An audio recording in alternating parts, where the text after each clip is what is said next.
Previously on Kata Wiwi.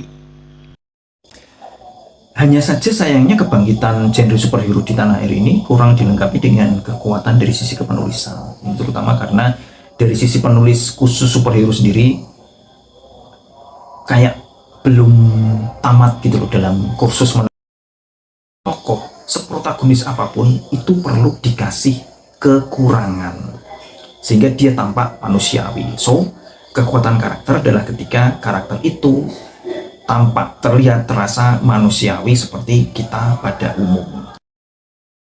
Superhero itu tidak harus selalu terkait dengan kemampuan berkelahi. Kita sering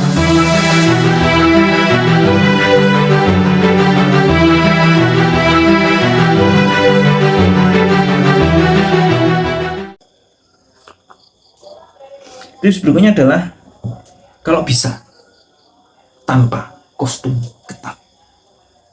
Kostum ketat dengan warna ngejreng, terus di dada ada simbolnya atau inisial nama, kita pakai topeng, itu kan sebetulnya konyol. Coba kamu sekalipun punya kekuatan superhero yang hebat, jalan-jalan keluar dengan baju seperti itu, pasti kemungkinannya cuma dua. Kamu itu dikira pasien RSJ lepas atau ikut cosplay. So, dalam cerita superhero untuk pembaca dewasa atau penonton dewasa, kita harus memformulasikan kostum itu sebagai baju operasional yang dia pakai saat bertugas. Frank Castle, The Punisher, dia tidak perlu kostum ketat berwarna ngejreng, karena dia seorang tentara pensiunan marinir. Saat dia bertugas melaksanakan aksinya, dia hanya perlu menggunakan baju umum yang biasa dipakai di lapangan saat bertugas, mungkin baju tentara yang berwarna tanah atau hijau, tergantung spesifikasi penugasan dia itu akan seperti apa. Bahkan ada juga superhero yang sebenarnya tidak memerlukan dan memang tidak pernah ditampakkan pernah dan perlu mengenakan kostum ketat, kayak Jessica Jones atau Luke Cage. Mereka tidak pernah pakai kostum ketat karena memang tidak perlu. Sehingga oleh karena itu maka sangat memungkinkan atau sangat bisa kita menyusun tokoh di cerita fiksi superhero yang tidak mengenakan kostum ketat sama sekali. Itu yang harus kita pikirkan untuk membuat cerita superhero bagi pembaca atau penonton dewasa. Tips berikutnya adalah bahwa penjahat dalam cerita superhero pada episode awal itu tidak disarankan untuk menggunakan tokoh yang terlalu spektakuler diwa-diwa kayak Thanos atau Steppenwolf atau konconya Ego, Celestial dan seterusnya, atau alien dari planet lain atau makhluk dari dimensi berbeda. Kalau kita pada episode awal langsung mempertemukan tokoh protagonis superhero kita dengan penjahat yang terlalu spektakuler seperti itu, pada episode kedua kita sudah bingung akan kita pertemuan dengan penjahat yang seperti apa lagi, karena kita sudah terlalu menggunakan standar yang terlalu tinggi. So, sangat penting membuat cerita fiksi superhero kita pada episode awal dengan feeling yang kita juga bisa relate gitu dalam kehidupan sehari-hari. Banyak sekali contohnya. Di Indonesia kita relate dengan pejabat yang korup, polisi yang jahat. Kemarin ada kasus Verdi Sambo dan Teddy Minahasa seperti itu. Atau debt collector yang ganas dari pinjaman online. Atau anak SMA ABG, anak orang kaya yang sok-sokan jadi kepala geng mafia di sekolahnya. Atau yang hari-hari ini masih terus ada beritanya, geng motor, begal motor, dan juga kelitih. Nah, kita menggunakan penjahat-penjahat seperti itu akan membuat cerita kita lebih terasa nyata, lebih terasa membumi, karena kepentingan kita sebagai warga masyarakat itu terwakili pada kasus pejabat korup, polisi yang jahat, atau kelitih, atau geng dan begal motor yang sering melakukan pengacauan. Sehingga oleh karena itu maka cerita kita bisa juga sekaligus dipakai sebagai media kritik sosial. Yang keenam, hentikan penokohan yang terlalu heroik. Pada kisah-kisah superhero generik zaman dulu, seorang superhero itu dijadikan superhero agar dia membela kebenaran dan keadilan, menegakkan kebenaran dan keadilan, atau membela mereka yang lemah dan tertindas. Di dunia nyata tidak ada orang yang menjalani pekerjaan seberat superhero dan motivasinya cuma itu. Menjadi superhero itu bukan sebuah pekerjaan yang menyenangkan atau penuh dengan kehebatan seperti pemain sepak bola. Tapi setiap hari nyawa terancam, badan bisa luka-luka. Nah, terus yang nanggung itu semua siapa? Tidak akan ada yang mau melakukan pekerjaan seberat itu kalau tidak ada gaji bulanan, tunjangan, tanggungan BPJS, dan jaminan pensiun hari tua.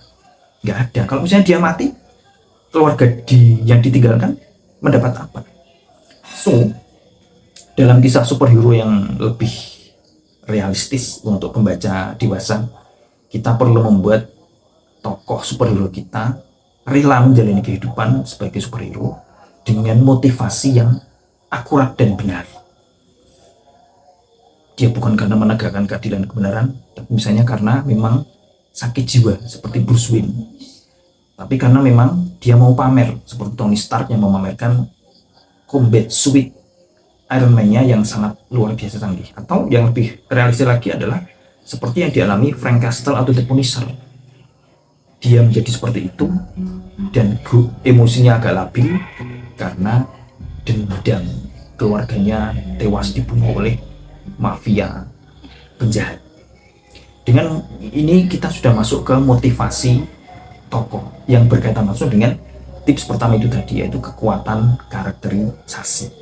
Jadi motivasi harus kuat, tidak boleh karena membela kebenaran dan keadilan atau membela yang lemah, itu nggak nyata, itu nggak ada orang zaman sekarang atau zaman kapanpun yang mau menjalani kehidupan, mau itu jadi tentara yang nyawanya bisa lepas kapan saja, atau jadi polisi yang selalu bertemu dengan penjahat dan kesehatan serta keselamatan nyawa itu terancam hanya karena menegakkan kebenaran dan keadilan, lalu membela yang lemah dan tertindas. Nggak akan ada. Mereka pasti juga mikir gaji bulanan, tunjangan, BPJS, tunjangan hari tua, dan lain sebagainya. Jadi kita harus masuk ke motivasi yang lebih terasa realistis dengan kehidupan dunia nyata. Baru tips ketujuh, kalau yang kita bikin memang cerita superhero untuk pembaca balita, prasekolah atau SD awal, itu seperti tontonan-tontonan di Nickelodeon atau Cartoon Network, baru kita boleh menggunakan elemen-elemen aspek-aspek cerita fiksi superhero yang seperti pada umumnya.